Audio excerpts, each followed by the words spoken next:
எல்லாரும் பச்சரிசி வச்சு தக்காளி சாதம் பண்ணுவாங்க, பிரியாணி ரைஸ் வச்சும் பண்ணுவாங்கங்க. ஆனா பச்சரிசியை விட பிரியாணி ரைஸ் வச்சு பண்ணும்போது இன்னும் சூப்பரா இருக்குங்க தக்காளி சாதம். நான் இப்போ இன்னைக்கு பிரியாணி ரைஸ் வச்சு தான் தக்காளி சாதம் பண்ண போறேன். வாங்க எப்படி பண்றதுன்னு பார்க்கலாம். சின்ன வெங்காயம் ஒரு 10 இல்லைன்னா 15 எடுத்துக்கலாங்க. இல்லைன்னா நீங்க பெரிய வெங்காயம் ஒரு வெங்காயம் எடுத்துக்கோங்க. 5 தக்காளி எடுத்துக்கணுங்க. கொத்தமல்லி புதினா கொஞ்சம் எடுத்துக்கணும். இஞ்சி பூண்டு 4 பல்லு எடுத்துக்கணுங்க. இஞ்சி பூண்டு தட்டிக்கணும். இஞ்சி பூண்டு தட்டியாச்சு. அரிசி 1 கப் எடுத்திருக்கேன். இது வந்து 150 கிராம் இருக்குங்க இந்த அரிசியினுடைய அளவு.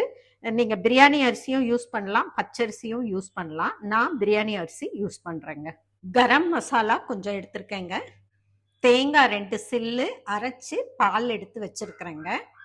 கசகசா கொஞ்சம், சோம்பு ஒரு 1/4 டீஸ்பூன், தனியா 1/2 டீஸ்பூன், இது கூட இந்த இஞ்சி, இது எல்லாத்தையும் ஒன்னா நீங்க மிக்சிலையும் அரைக்கலாம், அம்மியிலையும் அரைக்கலாங்க. நான் அம்மியில அரைக்க போறேன்.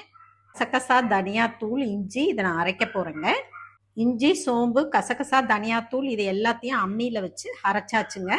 இஞ்சி, சோம்பு, தனியாத்தூள், கசகசா அரைச்சதுங்க. பச்சை மிளகா ஒரு 5 எடுத்துக்கணுங்க. ஆயில் போட்டு கொஞ்சம் நெய்யும் போட்டு சூடு பண்ண வச்சிருக்கேங்க. இப்போ இது கொஞ்சம் சூடாயிருச்சு. இப்போ இந்த பிரியாணி ரைஸை இதுல போட்டு கொஞ்சம் ஃப்ரை பண்ணணுங்க. அந்த அரிசி வறுபட்டுருச்சு. அடுப்புல கடாய் வச்சு அதுல 2 டீஸ்பூன் நெய், 2 டீஸ்பூன் ஆயில் ரெண்டையும் சேர்த்து சூடு பண்றதுக்கு வச்சிருக்கேங்க. கடாய் சூடாயிருச்சு. இதுல ஃபர்ஸ்ட் கரம் மசாலா சேர்க்கணும்.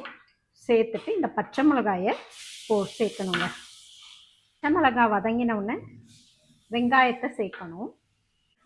இது கூட இஞ்சி பூண்டு சேர்க்கணும். கொத்தமல்லி புதினா சேர்க்கணும். இது கூட அரைச்சு வச்ச இந்த சோம்பு, இஞ்சி இந்த கலவையவும் சேர்த்துடணுங்க. இது கொஞ்சம் வதங்கின உடனே இந்த தக்காளியை சேர்த்துக்கணும். கப் அளவுல பிரியாணி அரிசியோ இல்லை பச்சரிசியோ எடுக்கிறீங்களோ அந்த கப் அளவுக்கு 2 டம்ளர் தண்ணி இதை தேங்காய் பாலோட சேர்த்து எடுத்து வச்சுக்கணுங்க. இந்த அளவுக்கு தண்ணி வத்தி வதங்கின உடனே அரிசியை போட்டு வதக்கணுங்க. இதோட சேர்த்து இதுல இந்த தேங்காய் பால் தண்ணியோட சேர்த்து எடுத்து வச்சிருக்கிறத சேர்த்துடணுங்க. இப்போ இந்த வதக்கி இந்த கொதிச்சு வந்தது எல்லாத்தையும் குக்கர்ல நான் சேர்க்குறேங்க. இது இப்போ குக்கர்ல சேர்த்து அடுப்பு மேலே வச்சாச்சுங்க. இதை வந்து நல்லா மூடி போட்டு வேக வைக்கணுங்க. குக்கர் மூடி வச்சாச்சுங்க. இது ஒரு விசில் வந்து நம்ம வந்த உடனே நம்ம சிம்மில் வச்சு 6 நிமிஷம் அடுப்பில் வைக்கணுங்க. அப்புறமா அதை அடுப்பை ஆஃப் பண்ணிடணும்.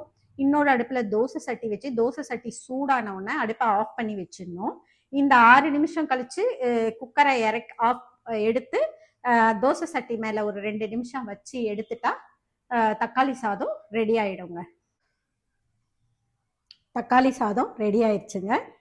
சூப்பராக இருக்கும். பாயில்டு எக்கோட சேர்த்து சாப்பிட்டீங்கன்னா, ரைத்தா வச்சுக்கிட்டிங்கன்னா இன்னும் ரொம்ப சூப்பராக இருக்கும். ட்ரை பண்ணி பாருங்கள்.